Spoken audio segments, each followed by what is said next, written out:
AIM प्रमुख असदुद्दीन ओवैसी ने आज कहा कि देश में संविधान सबसे ऊपर है और किसी भी तरह की राजनीतिक संविधान के दायरे में रहकर होनी चाहिए। उन्होंने युवाओं से लोकतांत्रिक मूल्य की रक्षा करने और जागरूक रहने की अपील की।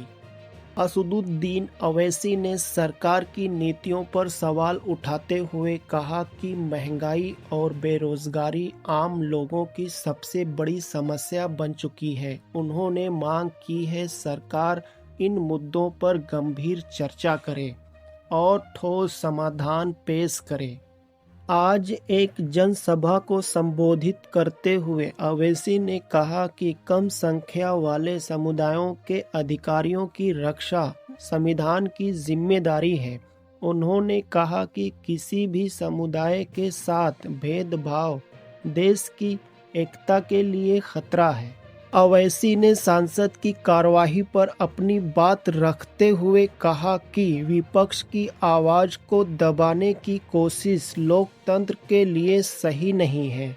उन्होंने कहा कि मजबूत लोकतंत्र के लिए सवाल पूछना और जवाब देना जरूरी है। एआईएम प्रमुख ने शिक्षा व्यवस्था पर बोलते हुए कहा कि सरकारी स्कूलों और कॉलेजों की स्थिति में सुधार की आवश्यकता है।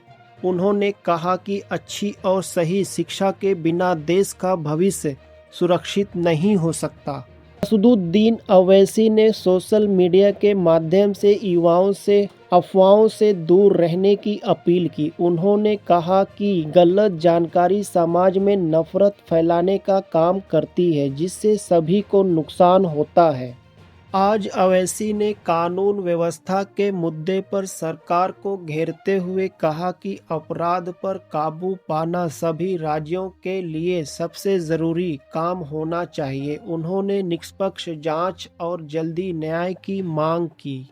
ओवैसी ने कहा कि चुनावी वादों को पूरा करना हर सरकार की नैतिक जिम्मेदारी है। उन्होंने जनता से जुड़े मुद्दों को नजरअंदाज करने पर राजनीतिक दलों की आलोचना की।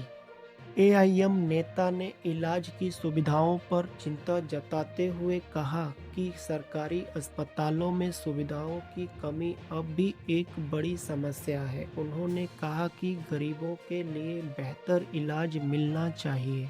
असदुद्दीन ओवैसी ने देश की एकता पर जोर देते हुए कहा कि भारत विविधताओं का देश है और यही इसकी ताकत है। उन्होंने आपसी भाईचारे और शांति बनाए रखने की अपील की।